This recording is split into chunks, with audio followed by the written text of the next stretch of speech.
하나님의 말씀은 출애굽기 1장 8절에서 22절까지 말씀입니다. 출애굽기 1장 8절에서 22절까지 말씀을 다 함께 교독하겠습니다.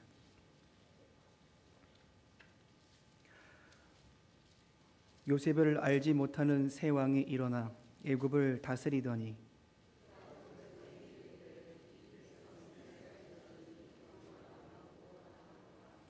자, 우리가 그들에게 대하여 지혜롭게 하자. 두렵건대 그들이 더 많게 되면 전쟁이 일어날 때에 우리 대적과 합하여 우리와 싸우고 이 땅에서 나갈까 하노라 하고,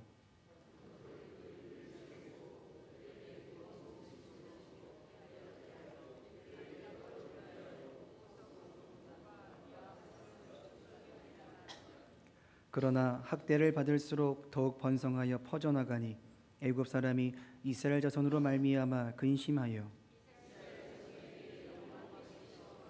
어려운 노동으로 그들의 생활을 괴롭게 하니 곧 흙 이기기와 벽돌 굽기와 농사의 여러 가지 일이라. 그 시키는 일이 모두 엄하였더라.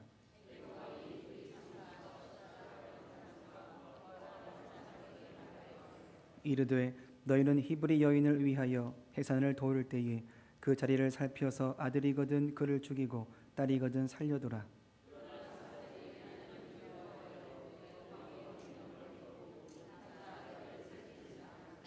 애굽 왕이 산파를 불러 그들에게 이르되 너희가 어찌하여 이같이 남자 아기들을 살렸느냐.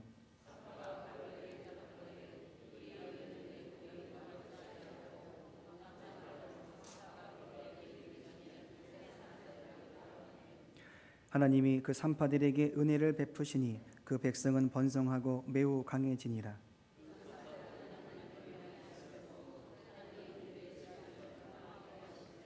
함께 하겠습니다.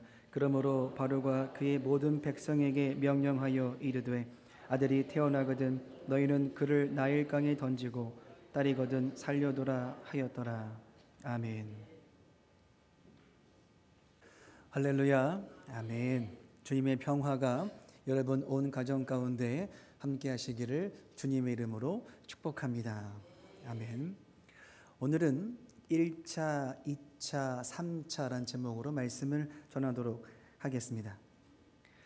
아브라함의 자손들이 한 나라, 애굽이라는 나라, 북쪽 지역 그 지역쯤에 자리를 잡고 살기 시작합니다.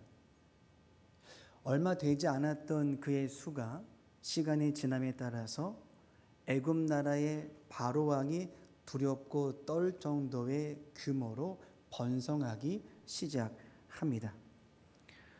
어떻게 그렇게 많은 수가 자기네 나라도 아닌 많은 도움도 없는 그런 현장 속에서 번성하고 부흥할 수 있었을까?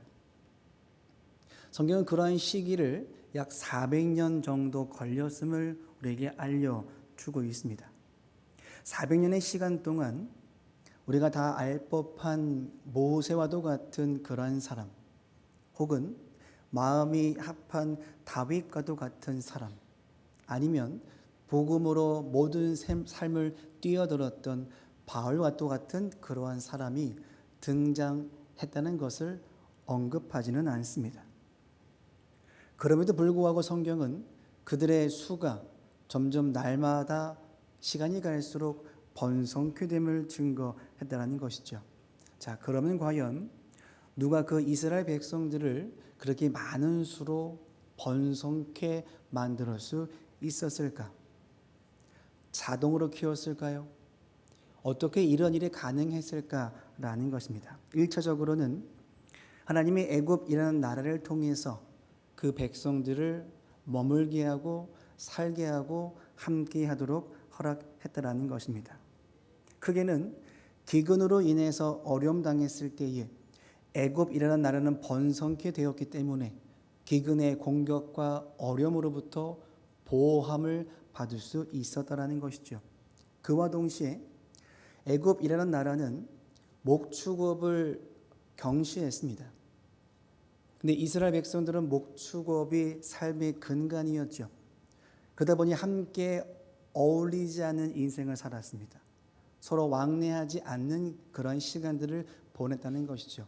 그로 인해 어떠한 이득을 얻었냐 하면 애굽 나라의 백성들의 문화와 삶을 보고 배우지 않을 수 있었습니다. 이방 나라의 문화와 습성들을 함께 공유하지 않을 수 있었다라는 것이죠.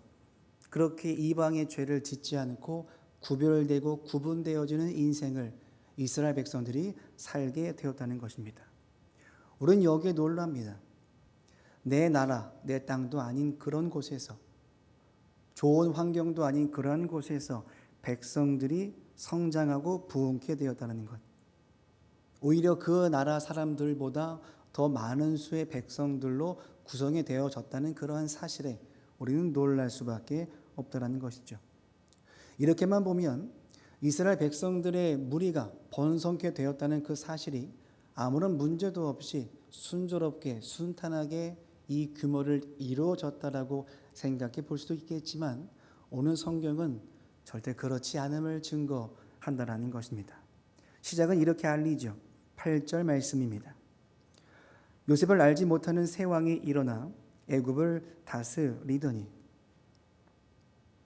요셉이라는 사람이 애굽 나라의 총리에 등극하는 시대가 있었습니다.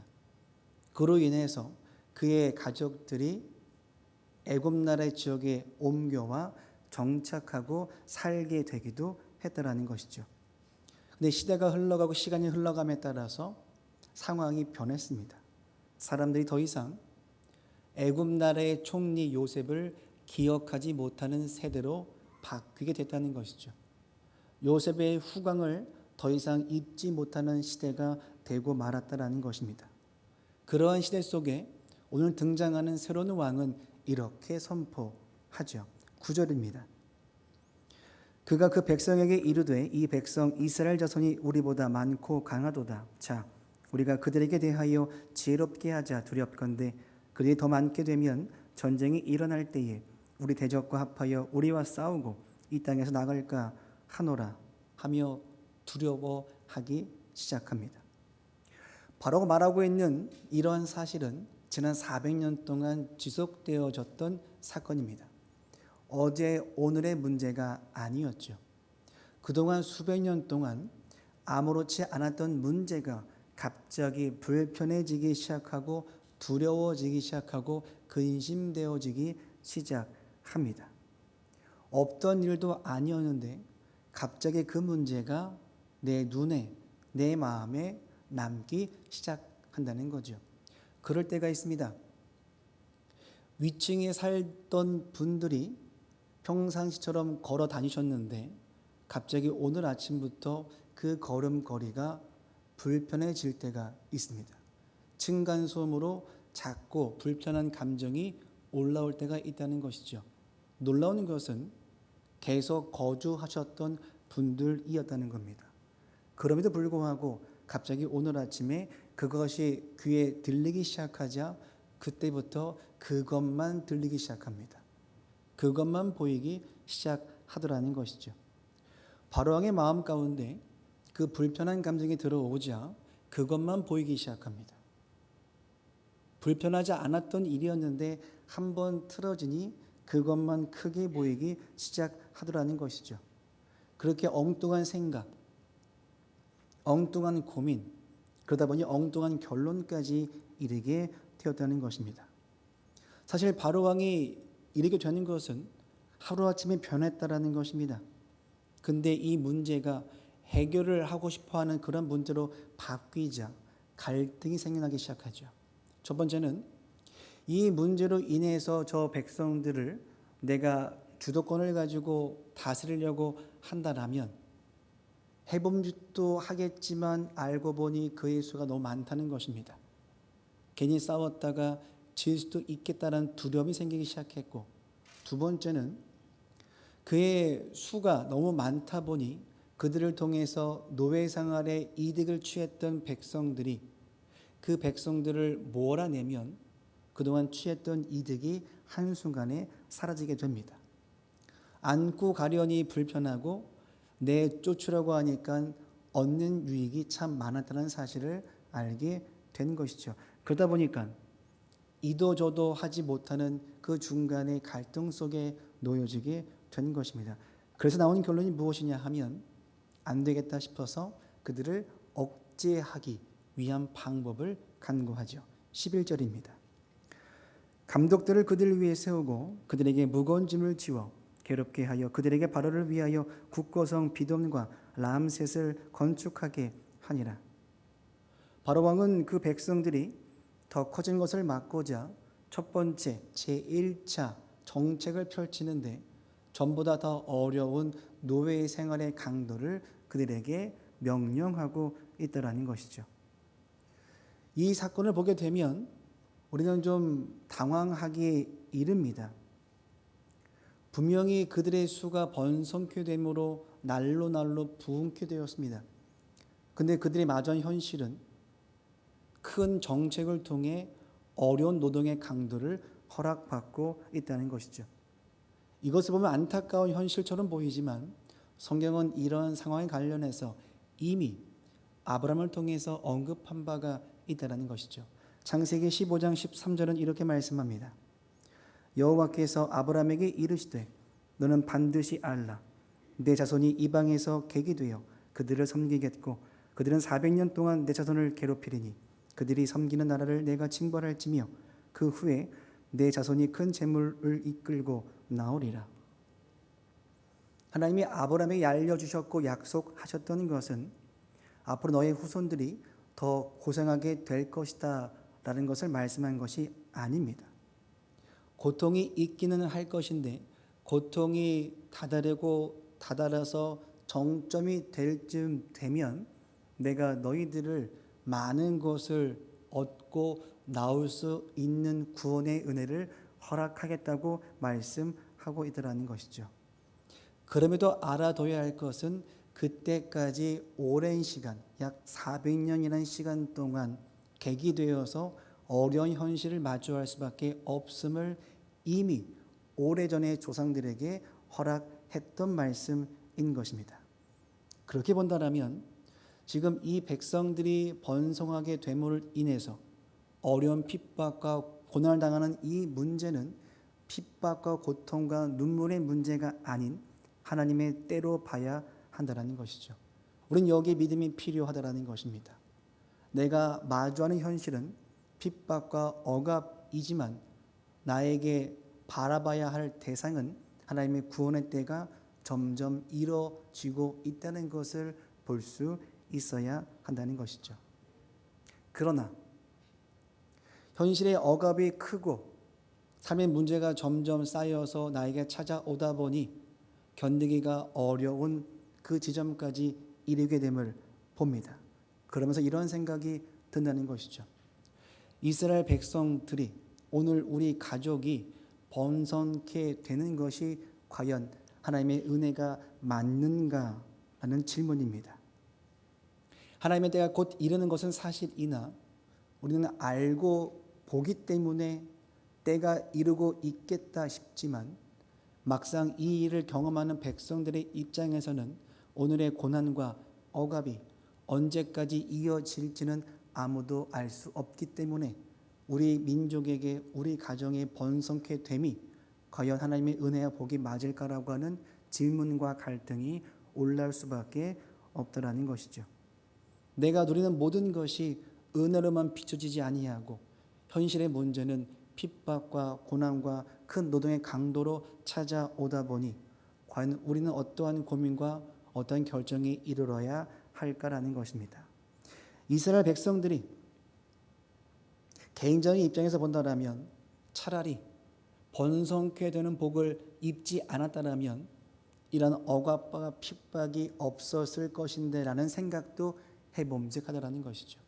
오히려 그 복이 없던 그때가 더 낫지 않았었겠는가라는 겁니다. 차라리 예전이 더 낫지 않았었겠느냐라는 생각이 든다라는 것이죠. 하지만 막상 그 누리는 이 복에 대해서 나에게 화로 돌아오는 이 형국 속에 우리는 과연 어떠한 신앙의 질문과 고민과 선택을 해야 할 것인가라는 겁니다. 물론 이러한 문제는 이들만의 문제는 아니었습니다. 하나님께서 이 땅을 바라보시고 구원하시기 위해서 예수 그리스도를 계획하시고 오늘 이 땅에 허락하십니다. 구원의 은혜의 복의 응집체이시고 그분만 오시면 우리의 인생의 모든 죄의 사슬이 끊어지고 영혼의 문제가 해결되어지며 인생의 모든 것이 다 열리고 펼쳐지는 그런 복과 능력도 경험할 수 있다라는 것이죠. 근데 그러한 주님을 당시 백성들이 복과 은혜로 바라보지 못했습니다. 최고의 복 중의 복이신 예수 그리스도를 복으로 접근한 것이 아니라 내 인생을 불편하게 만드는 불쾌한 대상으로서 바라보게 되는 것이죠. 그러니 예수 그리스도는 이 땅에서 사라져야 하는 존재로서 이미 인생이 결정돼 버린 것입니다. 그들은 작당하기 시작했고 예수 그리스도를 십자가에 못 박도록 계획하기에 이르렀다라는 것이죠. 예수님께서 이 땅에 오심이 가장 큰 은혜인 것이고 구원인 것이고 가장 복된 일인 것은 사실이나 그것을 우리가 보지 못하면 위협으로 느껴지게 되면 불쾌함으로 느껴지게 되면 복과 은혜는 사라지게 되고 우리는 다른 결정을 할 수밖에 없다는 것이죠. 요셉을 모르는 새로운 왕이 두려운 마음이 생기자 그때부터 모든 백성들에 대한 이해는 불쾌한 것이고 눌러하는 것이고 사라져야 하는 것으로 이해가 되고 말았다는 것입니다. 정책을 펼칩니다. 정책을 펼쳐서 모든 것을 주도권을 가지고 싶었지만 백성들이 수가 오히려 줄어들기는커녕 점점점 더 번성하게 이르렀다라는 것이죠. 12절 말씀입니다. 그러나 학대를 받을수록 더욱 번성하여 퍼져 나가니 애굽 사람이 이스라엘 자손으로 말미암아 근심하게 됩니다. 근심하지 않았던 문제가 근심의 주제로 바뀌고부터는 그래서 이 문제를 해결하고자 내 안에서 끄집어내려고 노력을 했건만 노력한 만큼 얻는 이익은 없고 오히려 그들의 수가 점점 더 퍼져나가기 시작합니다. 그러면 드는 생각은 더 큰 근심, 더 큰 걱정과 불안이 생겨날 수밖에 없는 것이죠. 하지만 바로왕은 그럼에도 불구하고 그들의 세력에 굴하지 않습니다. 아무리 수가 늘어난다 할지라도 나름의 방법과 길을 만들어서 다시 한번 그들을 접근하더라는 것이죠. 하지만 그럴지라도 그들의 백성의 수는 줄어들지 아니하고 점점 더 번성케 됨을 13절은 말씀하고 이어져 간다는 것이죠.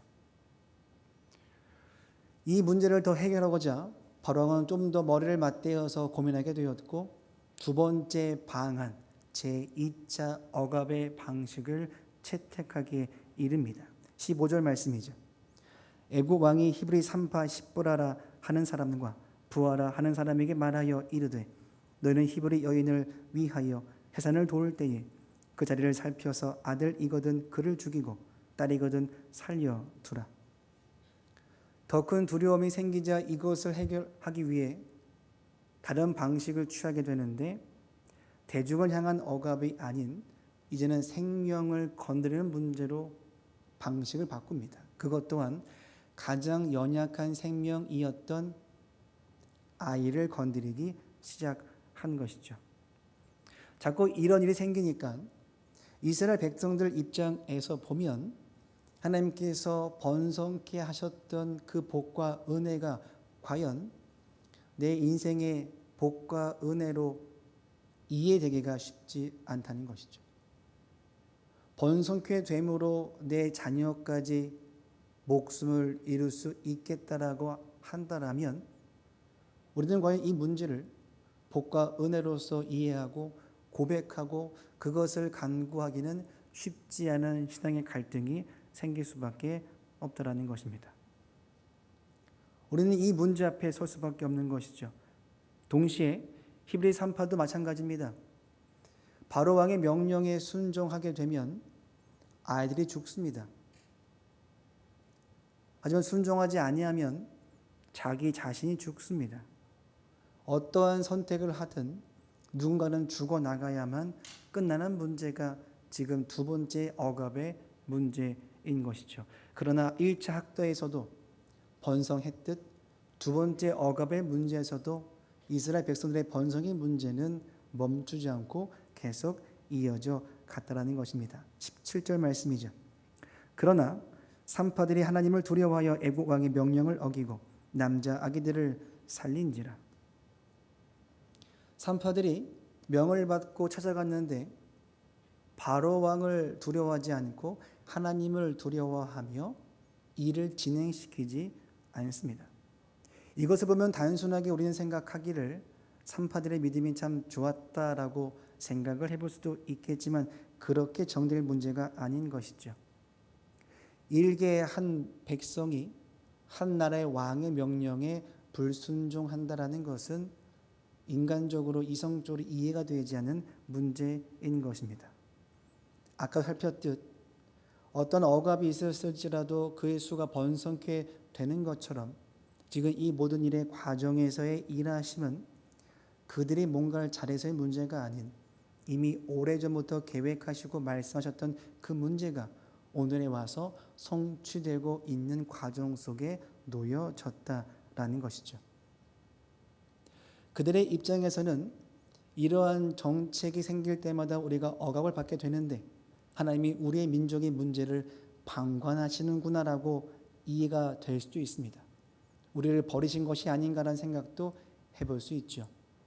하지만 그와 동시에 하나님의 구원의 때가 점점 가까워지고 있다는 사실도 지금 그들은 눈치를 채야 했다라는 것입니다. 고난의 때가 점점 깊어질수록 정점에 다다를수록 하나님의 구원하심에 이르는 때가 가까워지고 있다라는 것이죠. 우리가 가진 부활의 신앙이 바로 그러합니다. 우리가 부활의 신앙을 가지고 있다라고 하면 반드시 전제가 되어져야 하는 사건이 있는데 죽음이라는 사건입니다. 죽음을 지나지 않고서는 절대 부활의 신앙을 이뤄낼 수가 없다라는 것이죠. 지금 이들에게는 400년 동안의 그러한 어려움의 현실에 처하는 문제가 계속되어져야만 하나님의 구원의 때가, 약속의 때가 가까워질 수 있다는 것입니다. 그러니 그것을 보고 믿고 아는 자여야만 오늘에 벌어진 이 문제 앞에 갈등하지 아니하고 믿음으로 간구하며 현실의 문제를 돌파할 수 있다는 것이죠. 물론 이 일을 바로왕이 모를 리가 없습니다.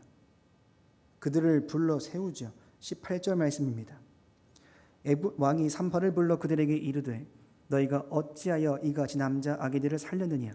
산파가 바로에게 대답하되 히브리 여인은 애굽 여인과 같지 아니하고 건장하여 산파가 그들에게 이르기 전에 해산하였더이다. 산파들은 준비된 자세가 있었습니다. 그리고 산파의 방해로 인해 두 번째 정책도 억압도 실패하는 것으로 결론 짓게 되죠. 분명 처음보다도 치밀한 계획이었고 확실한 계획이었고 강도 높은 계획이었습니다. 그럼에도 그 계획이 이루어지지 못하고 멈추고 실패로 나가게 되죠. 놀라운 것은 바로왕의 체면이 구겨지면 구겨질수록 그가 뭔가 열심히 뭔가 하면 할수록 이스라엘 백성들의 수가 번성케 되었다는 것입니다. 내가 실패하는데 주의 백성들이 번성케 됩니다. 하지만 동시에 백성들의 입장에서는 번성케 됨을 통해 억압과 노동의 강도가 점점 강해지고 있다는 것이죠. 20절 말씀입니다. 하나님이 그 산파들에게 은혜를 베푸시니 그 백성은 번성하고 매우 강해지니라. 산파들은 하나님을 경외하였으므로 하나님이 그들의 집안을 흥왕하게 하신지라. 주를 믿고 순종하지 않았던 그들에게 하나님이 복과 은혜를 허락하시는데 눈에 보이는 바로왕의 권위를 보지 않고 눈에 보이지 않는 여호와 주님을 바라보기 시작하니 말도 안 되는 복과 은혜가 그들의 인생 속에 함께하게 되었다는 것입니다. 우리는 눈에 보이는 것을 더 두려워하는 인생의 현실을 살고 있다는 것입니다.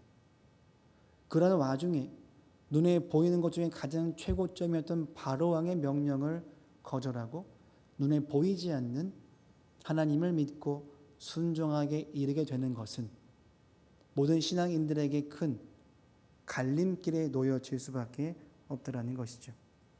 히브리 산파가 목숨 걸고 이 일을 잘 했기 때문에 문제를 넘어 하나님께서 그들에게 계획하심을 이루게 만들었다는 것입니다. 바로 왕이 그렇게 계획한다 한들, 히브리 산파가 뭔가 한다 한들 하나님의 계획이 멈추거나 더 잘 되거나의 문제가 아닌 이 일은 이미 오래전부터 계획된 일이 오늘에 와서 성취가 되고 있는 현장일 뿐이라는 것이죠. 우리 이 문제 앞에 서서 과연 무엇을 보고 두려워하고 있는가를 봐야 하겠다는 것입니다. 많은 사람들이 바로왕의 그 권위와 선포를 보고 두려워 떨 때 눈에 보이지 않는 주를 믿고 살아가는 백성들의 입장에서 우리는 과연 어디에 휘둘리며 어디에 근거를 두고 결정하고 있는가라는 것이죠. 우리 안에 두려움이 들어옵니다. 근심과 걱정이 찾아 들어올 때가 있었습니다. 그 문제를 과연 우리는 어떻게 해결해 왔었는가라는 것이죠. 그것이 크게 보여지기 시작하고 내 삶을 잠식해 오기 시작할 때 우리는 그 문제를 어떻게 믿음으로 극복해 왔었는가라는 것입니다. 그것을 치워내기 위해서 인간적인 방법과 능력을 동원했었는가, 아니면 주를 믿는 믿음을 가지고 이 문제를 마주하고 있었는가라는 것이죠. 바로왕의 계획은 멈추지 않습니다. 계속 이어져 가죠. 규모를 달리합니다. 한두 사람을 명령하지 않고 이제는 그 지역 모든 백성들을 향해서 세 번째 제3차 억압의 방식을 취합니다. 22절 말씀이죠. 그러므로 바로가 그의 모든 백성이 명령하여 이르되 아들이 태어나거든 너희는 그를 나일강에 던지고 딸이거든 살려두라 하였더라. 전보다 더 규모가 크고 더 치밀하고 더 강력해집니다. 의도가 다분하게 보입니다. 내가 이제는 물러서지 않겠다. 내 모든 것을 동원하여 그들을 내가 붙잡겠다, 억압하겠다, 수를 줄이겠다라고 그렇게 선포하고 있다는 것이죠. 자, 그러면 세 번째로 선포되었던 그 3차 억압의 방법이 과연 통했을까라는 겁니다. 오늘 읽은 말씀에서는 등장하지는 않지만 이 억압의 방법은 결국 실패하고 말았다라는 것이죠. 아들을 태어나면 던져서 죽이라고 했던 그 명령이 신기하게 돌고 돌아 등장하는 인물이 있었는데 우리는 그를 가리켜서 모세라 부릅니다. 나는 분명히 그들의 수를 줄이고자 계획했고 억압하고자 계획했건만 그런 계획을 통해서 등장했는데 나에게 찾아와서 우리 민족을, 우리나라를 망가뜨리고 심판케 하는 사람이 태어나는 환경으로 이 모든 일이 흘러져 가더라는 것입니다. 그렇게 보면 자기 발등을 자기가 찍는 겁니다. 3차의 억압 방법을 펼치지 않았다면 모세가 등장하지 않을 수도 있었겠다라는 것이죠. 하지만 모든 계획을 동원하여 이 일에 뛰어들었던 그는 결국 모세가 등장하는 시작점의 방식으로 나아갈 수밖에 없었다는 것이죠. 출애굽기 2장 10절은 말씀합니다. 그 아기가 자라매 바로의 딸에게로 데려가니 그가 그의 아들이 되니라. 그가 그의 이름을 모세라 하여 이르되 이는 내가 그를 물에서 건져내었음이라. 우리는 여기서 주의 계획하심과 인도하심을 봅니다. 아무리 강력한 애굽 나라의 왕일지라도 하나님의 계획하심을 막거나 혹은 방해할 수 없다는 것이죠. 하나님의 일은 하나님이 반드시 선포하시고 이루시고 모든 것을 완전케 하신다는 사실입니다. 그리고 우리가 믿어야 할 그러한 대상이 누구인가를 한 번쯤 더 상고해 봐야 하겠다라는 것이죠. 하나님의 말씀은 가장 위대하시고 하나님의 능력은 가장 높으시며 가장 높은 위치에서 우리를 보시고 계획하시고 다스리고 있다는 그 사실 앞에 서서 우리가 과연 눈을 들어 무엇을 보고 있는가라는 것입니다. 현실은 그렇게 보이지 않습니다. 번성케 되는 것으로 보이지 않습니다. 그들이 마주한 현실은 가면 갈수록 핍박과 억압의 점점 강도가 세워지고 있다는 것이죠. 여기서 묻게 됩니다. 하나님은 이런 상황을 통해서 과연 무엇을 이루고자 목적하시고자 이 일을 계획하시고 선포하시고 이루시는가? 백성들의 입장에서는 우리의 인생을 억압받도록 만드시는 것이 하나님의 계획하심의 일환처럼 보입니다. 우리의 입장에서는 내가 고통당하는 것이 하나님의 계획하심처럼 보인다라는 것이죠.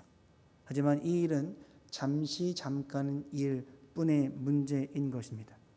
지금 당장은 괴로울 수 있습니다. 지금 당장은 이해되지 않는 일로 우리 현실이 내몰아갈 수도 있겠다라는 것이죠. 근데 이 일을 알기 위해서라면 오늘의 문제를 보는 것이 아닌 번성케 되고 번성케 되지 않고 억압과 그렇지 않은 문제로 판단한 것이 아닌 이 모든 일을 주관하시는 하나님을 볼 때에 우리는 이 문제 앞에 낙심하지 않을 수 있다는 것입니다. 하나님의 계획하심은 이미 정해져 있다는 것이죠. 400년 동안 계기되어 핍박받은 후에 그들을 많은 것을 가지고 약속의 땅으로 내가 인도하겠다라고 이미 약속하셨고 선포하셨습니다. 지금의 과정은 그 말씀의 일환일 뿐인 것이죠. 진행 중이라는 것입니다. 1차의 억압이 있든 2차에 있든 3차가 됐든 그 이상이 되었든 상관없이 하나님의 구원의 때는 점점점 백성들에게 가까워짐을 그들은 알아야 했다라는 것이죠. 번성케 되어지는 것이 단순하게 그것만 보면 복이지만 동시에 핍박이 많아지는 이 현장 가운데서 그들은 가운데 갈등 속에 놓여진 것입니다. 과연 이 일이 복이 맞을까? 이 일이 은혜가 맞을까? 아니면 핍박인가? 방관하시는 건가? 나를 버리시는 것인가? 라고 하는 그 사이에 우리가 끼어져 앉아 있다는 것이죠. 놀라운 것은 400년 동안 그 백성의 수가 점점 늘어났다는 사실입니다. 누군가 등장하지 않고도 백성의 수가 차곡차곡 쌓이듯 수가 점점점 적게는 70만 명, 많게는 200만 명 가까이 수가 불어나게 했다라는 것이죠. 어떤 인물도 없이 어떠한 땅도 없이 내 나라도 없이 그 수가 기존 나라보다 더 많아지고 있다는 사실 앞에 우리가 놀라고 있다는 것입니다. 더 나아갑니다. 겉으로 보기에는 핍박과 어려움 속에 놓여져 있는 현실처럼 보이지만 실상은 주의 구원하심의 때가 가까워지고 있다는 그 사실. 우리는 그 사실 앞에 서서 어디를 바라보며 어디를 기대하며 어디를 믿고 살아야 할 것인가를 기도할 수밖에 없다라는 것이죠. 각자마다 처해진 많은 일들이 있을 줄로 압니다.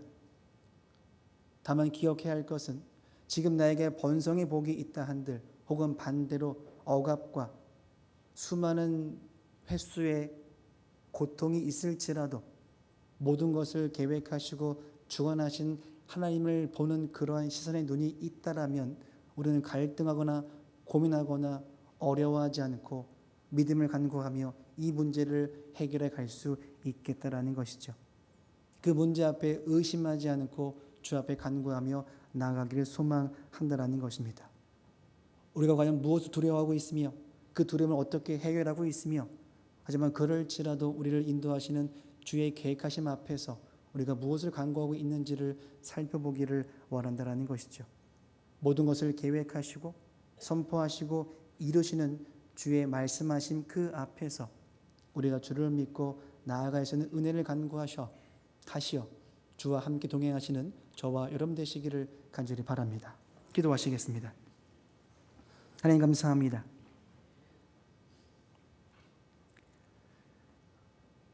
좋은 일이 생기면 우리는 감사와 기쁨의 마음을 가지고 하나님이 하셨습니다라고 고백을 해왔었습니다. 하지만 그와 동시에 나에게 좋은 일이 생기지 않으면 핍박과 어려움과 고통의 문제가 생겨났을 때에 과연 우리는 하나님이 하셨습니다라는 고백을 해왔었는가를 확인케 하여 주옵소서. 우리에게 하나님이 일하심의 문제는 긍정적인 문제의 성격을 가지고 있진 않았었는가를 돌아보게 됩니다. 나에게 좋은 일이든 그렇지 않은 일이든 하나님이 하셨다는 고백이 바뀌지 않도록 인도하여 주옵소서.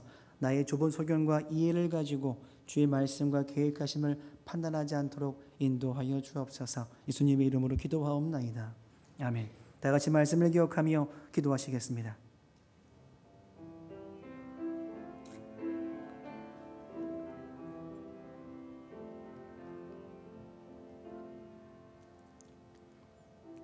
주의 은혜에 감사함을 드립니다. 오늘 우리가 이곳에 있을 수 있는 근거는 오직 하나님의 인도하심입니다. 생각지도 못한 손길을 통해 도움을 받았고 이상하지 못한 일들로 인해 어려움을 당하기도 했었건만 결국 주님이 돌보시고 인도하시어 성장케 하심으로 이곳에 이르게 됨을 고백합니다. 이 놀라운 하나님의 은혜와 사랑하심에 감사하며 살도록 오늘 우리에게 믿음과 은혜를 허락하여 주옵소서. 다 함께 말씀을 기억하며 기도하시겠습니다. 하나님 감사합니다. 오늘 우리가 이곳에 이룰 수 있게 되는 것은 내가 잘해서의 문제가 아니라 하나님께서 생각지도 못한 손길을 통해 도움을 받게 하시고 이상하지 못한 고통 속에 놓여졌던 그런 상황 속에서도 우리와 함께 하시며 성장케 하시며 붙들어 주심으로 오늘 이곳에 이르게 됨을 고백합니다. 주님 덕분에 살아가는 우리의 인생 가운데서 늘 주의 은혜를 사모하며 감사하며 회개하며 주를 찾을 수 있는 믿음 허락하여 주옵소서. 놀라운 주의 은혜의 사랑 앞에 감사하며 주를 선포할 수 있도록 인도하여 주옵소서. 그리하여 주님 덕분에 살아가는 모든 인생이 우리의 인생 되도록 나의 인생 되도록 믿음과 은혜를 허락하여 주옵소서. 주님 감사합니다. 한 번 더 기도하시겠습니다. 백성들의 수가 늘어납니다. 하지만 그와 동시에 핍박과 어려움도 늘어납니다. 이러면 우리는 고민됩니다. 주님, 이 일이 과연 복된 일이 맞습니까? 하지만 주님, 우리가 봐야 할 곳은 나에게 벌어진 핍박과 어려움이 아닌 그 속에서 역사하신 하나님입니다. 나의 작은 인생과 작은 생각으로 세상을 판단하듯 하나님을 판단하지 않고 오직 주를 믿고 고백할 수 있도록 인도하여 주옵소서. 세상을 창조하시고 운행하시고 인도하시는 놀라우신 주의 계획하심과 인도하심을 믿고 모든 것을 깨달아 알 수 있는 은혜를 힘입어 어떠한 문제가 되었든 주를 바라볼 수 있는 그런 믿음의 은혜를 누리게 하여 주옵소서. 다 함께 말씀을 기억하며 기도하시겠습니다. 하나님 감사합니다. 백성의 수가 늘어나면 복인 것처럼 보이지만 그와 동시에 핍박이 찾아오니 복과 은혜처럼 보이지 않습니다. 감사의 고백이 나타나지 않습니다. 주님, 우리는 그 갈등 속에 놓여져 있습니다. 그 갈림길에 놓여져 있습니다. 우리가 어떠한 고백을 지금 해야 하는 것이 맞겠습니까? 우리가 봐야 할 곳은 어디입니까? 핍박과 어려움이 아닌 그 역사의 현장 속에서 인도하시는 하나님임을 고백합니다.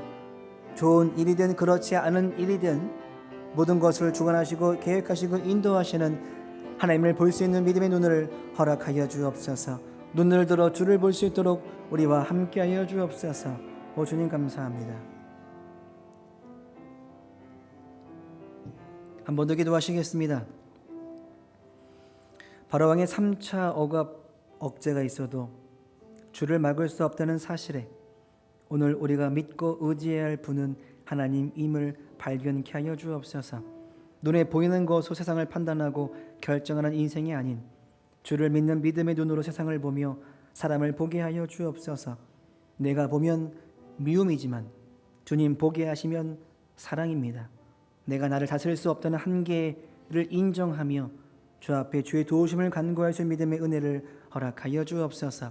더 나아가 교회 학교와 선생님들을 위해서 교회 헌어들을 위해서 말씀을 기억하며 기도하시겠습니다. 하나님 감사합니다. 한 번, 두 번, 세 번의 억제가 있었을지라도 그의 수는 점점 번성하게 되었습니다. 이걸 보며 우리가 알게 되는 것은 우리가 진정 의지하고 믿고 함께 가야 할 분은 하나님이심을 다시 한번 깨닫게 됩니다. 그 은혜를 허락하여 주옵소서. 눈에 보이는 것으로 세상을 판단하고 눈에 보이는 것을 결정하는 인생이 아니라 주님 보게 하시는 것으로 세상과 사람을 볼 수 있도록 인도하여 주옵소서. 내가 보면 미움이지만 주님 보게 하시면 사랑인 것입니다.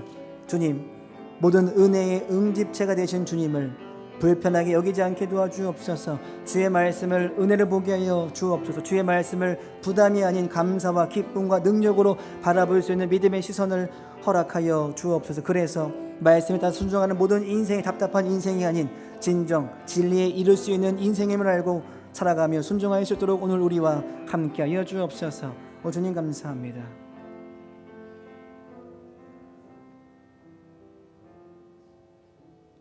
하나님 감사합니다.